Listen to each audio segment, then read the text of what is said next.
needs the coffee. Copy? How does that look? That is horrifying.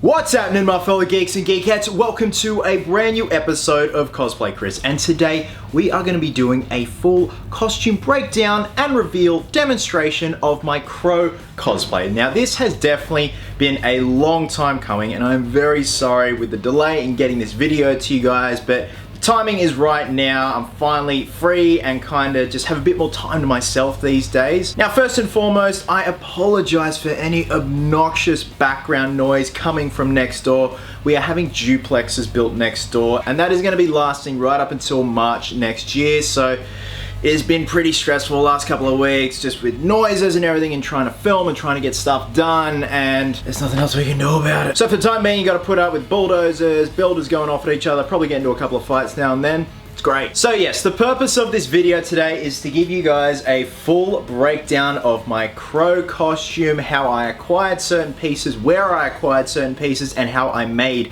certain pieces. Now, honing back to my original announcement video and the face shell video, this design is a hybrid of James O'Barr's original rendition of the Crow. We also have Brandon Lee's rendition of the Crow, and what would have been if Jason Momoa had have taken up the mantle of the Crow remake that never came to be, unfortunately. So you're probably noticing there is an added sword to this design, and that is honing back to the original comics, minus the chain holster. The sword itself is actually clipped onto the jacket. So first and foremost, the shirt. The shirt, it doesn't really need close-ups or anything. It is just a plain long sleeve black shirt that I acquired from Target. It is a tight fitting one. I made sure to get one, say a size or two sizes smaller than my usual size, which is a medium/large. In order to get dry blood on the shirt, it was just spraying a Rust-Oleum red multiple times, because red is very hard to pick up on black, and I want to give the illusion of dried blood from the bullet holes. The necklace and ring is seriously something I put together in a minute, and just stuff I had lying around. This is an old ring that I got from a market store, I think years and years ago. It was lying around in the drawer in the kitchen, and this is just some spare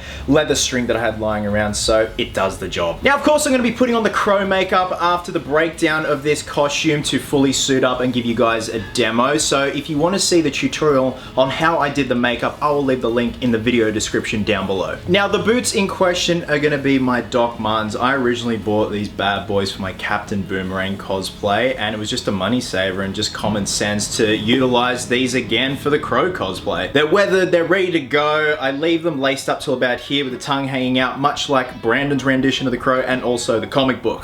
These right here are the leather pants, weathered with the leather wrap around it. I got these off eBay. I'm pretty sure they came from France, so keep in mind I will leave links down below to the pants and the jacket as well. Now, when I originally got these, they stunk. It was like the most potent leathery smell I've smelled in my life. So I had to leave them out in the sun for a few days, spray some Febreze, spray some isopropyl alcohol on them just to get rid of that really pungent leathery smell, but they are fine now. So in terms of the weathering, I just attacked the whole thing with a Ryobi angle grinder, as you can see right there, and scuffed up the knees and just the sewing seams and whatnot. And that is just some spared leather I had lying around that I glued down to give the illusion of a leg wrap. The grill here is part of the leather pants themselves. They are actually very comfortable and have a bit of a stretch to them, so they're not too cumbersome or uncomfortable at all. They are quite tight, but that is the aim of the game when it comes to the Crow. So actually, there you go. There is the brand right there. Howdy. Also, it's that time of year where we gotta do gloss maintenance because it's getting very hot. All right, let's talk about the sword. This is a con-safe sword I got from my local costume shop. So it does have a metal armature, but the blade itself and the rest of the sword is a soft foam, so it is extremely con-safe. The only thing I added to the sword was some leather wrap here and this crow feather here. This is actually a feather from a crow. We used to feed a local crow that came around here, and he's probably moved on to bigger and better things. And he dropped a feather one day, and we'd always kept it. We always keep bird feathers, especially when our birds molt, our parrots molt. We love to keep their feathers because they're beautiful feathers. And I thought, this is perfect. This is serendipity. I've got to use this thing at the end of the sword, and it's just a nice little tip of the hat and homage. So that is the sword. The sword cost me, I'm pretty sure, 30 bucks from the costume shop, and it's great. It's con safe, wobbles a bit, but I never had it out during the con. I always had it in the scabbard the whole time. Now the scabbard, because the sword did not come with a scabbard, I had to make my own. So the basis for it is PVC pipe. So you see right there, it is just PVC plumbing pipe that I heated the entire piece with a paint stripper / heating gun until it was malleable, and hammered it with a mallet until it flattened out like so. And also, whilst it was still malleable, I would insert the blade into the scabbard so it would house it perfectly. Now in terms of the wrapping, and it's just a sheet of vinyl you can get from Spotlight, Lincraft, probably Joann's Fabrics if you are in the States. So you go, give you a nice close up there. And in terms of weathering it, it was actually a mixture of white spray paint and baby powder, and then sealing it in with a matte sealer. And then I wrapped off the end there, and I actually did cut the pipe like so it goes in sync with the tip of the blade. Now here is something interesting. Like I mentioned at the beginning of the video, in the comics when the Crow has his sword, his holster is actually a piece of chain. I didn't want to go for that because I still wanted this all opened up. I felt having a chain on display here would inhibit the way the coat would fall and look. So what I did is I got an old belt and actually utilized some of the clips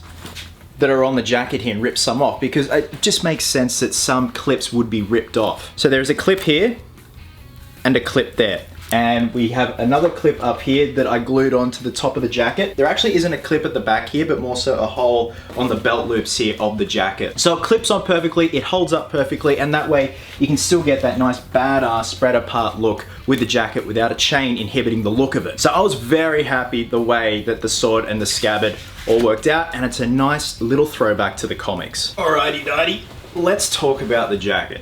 I'm in love with this thing. I would wear this thing out and about. I'd probably get arrested. So the jacket as well came off Fleabay, and I will leave links down below. So I'm pretty sure the original term for it was like a gothic kind of coat. And it just has all the bells and whistles, or in this case, all the buckles and straps. And it just fitted perfectly for what I was going for this rendition and design of the Crow. So that is the clip that houses the top of the sword scabbard right there. And then at the back here, it just clips onto one of these holes here. So it is fully adjustable, which is great because sometimes you want the sword to drape a certain way and look a certain way. So if I pop her on, there you go. And it just gives you this nice V shape and silhouette. You have the broad shoulders and then it tapers in perfectly, and I just love it. This is why I got this coat. It just had that silhouette, and that's what the Crow is all about, that silhouette that he casts, the silhouette that Brandon casts in the movie when he's all hunched over and just looks like a total and utter badass. Now this is real leather. You can get the option of getting fake leather, but if I'm gonna do it, I'm gonna go all out in style, so I've opted for real leather, and the price is not that bad, and it seriously got here within a week. I'm pretty sure it came from India by DHL, and it's great. I love the thing. I would definitely buy another one just to wear out and about. Hell, even this one, because it's nice and weathered, just like your boy here. So when it came to weathering this thing, one issue I ran into is when I hit it with sandpaper, it would go white, because this leather had been dyed. It's originally a white leather, and the way I had to dial back the weathering was I had to go over it with the Testors Black Wash Acrylic, just to get it back in and make it look all nice and natural and weathered. You see right there, prime example, the shoulders there and the seam lines along there. Oh man, it is getting hot in this thing. Last but not least, the waist wrap. So like I mentioned, it is made out of the same stuff that I wrapped the scabbard with, and I started off with a base piece, one entire piece here, the rectangular shape, and then just cut random pieces up and glued them down with a contact adhesive, a Sika contact adhesive for that matter. And this is something I'm proud of. You know, I was happy with the design and everything, and just a little throwback.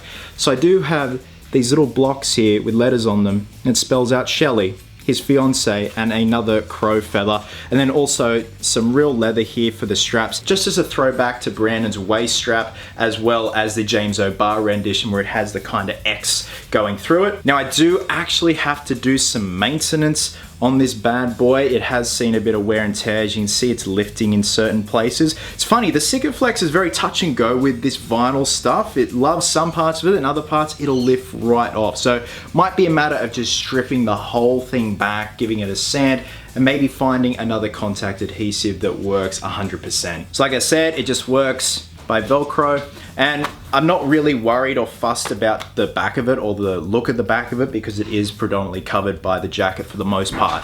Alright, Geeks and Geekettes, we have done a full breakdown and explanation of all the pieces of this costume. Like I said, I'm very happy with the end result. So, I have my face shell, my face templates for that matter, to mark out the makeup. I'm gonna have a shave, let my hair out, put the makeup on, and then I'm gonna reset the camera, and then we're gonna dress up, have some fun, show you guys just how the costume looks in all its glory and the aesthetic of it, and then we're gonna call it a day, and that's another notch in the cosplay belt. How does that look? That is horrifying.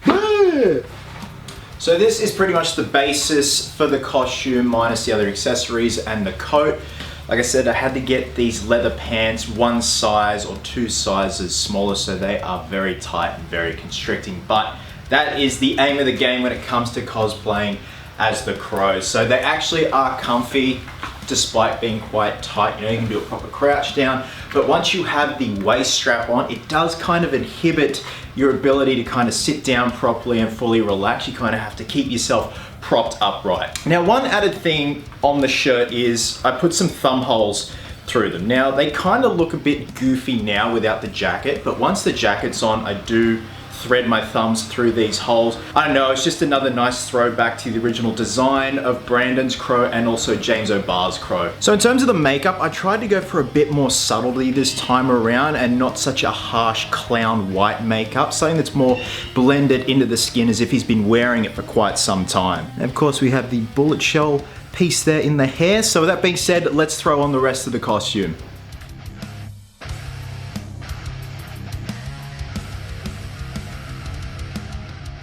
So you can also go for this look where he has his sleeves rolled up without the coat, and you know, you cast that silhouette.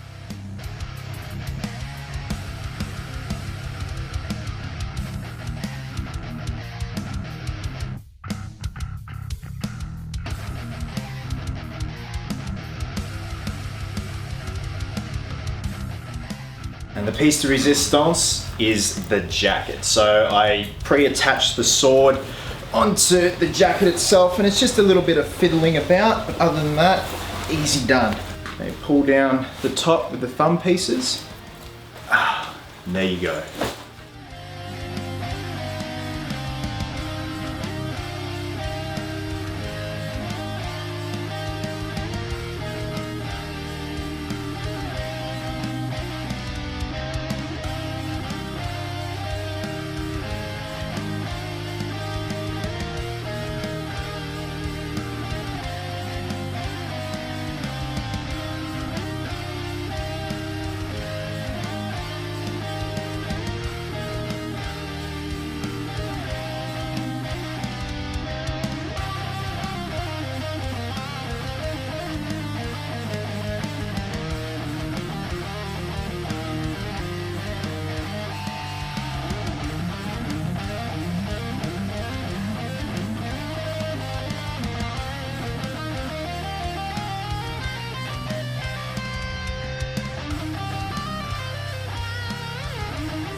And there you have it, guys. That is a wrap on my Crow cosplay. Again, I'm so sorry it took so long to get this breakdown and demo video to you, but it is another nail in the cosplay coffin. I'm beyond happy with the end result, with the aesthetic and all the pieces of the costume slash cosplay and the makeup itself. So one of my upcoming videos is going to be a brand spanking new Q&A. So I'd love you guys to drop a question below, and when time rolls around to record the Q&A video, most probably next week. If there's something you want to ask about cosplay or what's going on or about me, go for it, and it's going to be a lot of fun. It's going to be a fun video. I do love doing those Q&A videos because it's more personal. It's more like a one-on-one with each and every one of you. Guys, thank you so much as always for watching. Thank you for being a part of this journey that is the Crow cosplay. It's done and dusted. Very happy. Hope you guys dig it. Hope you guys enjoyed this video. Wherever you are in the world, have yourselves a cracker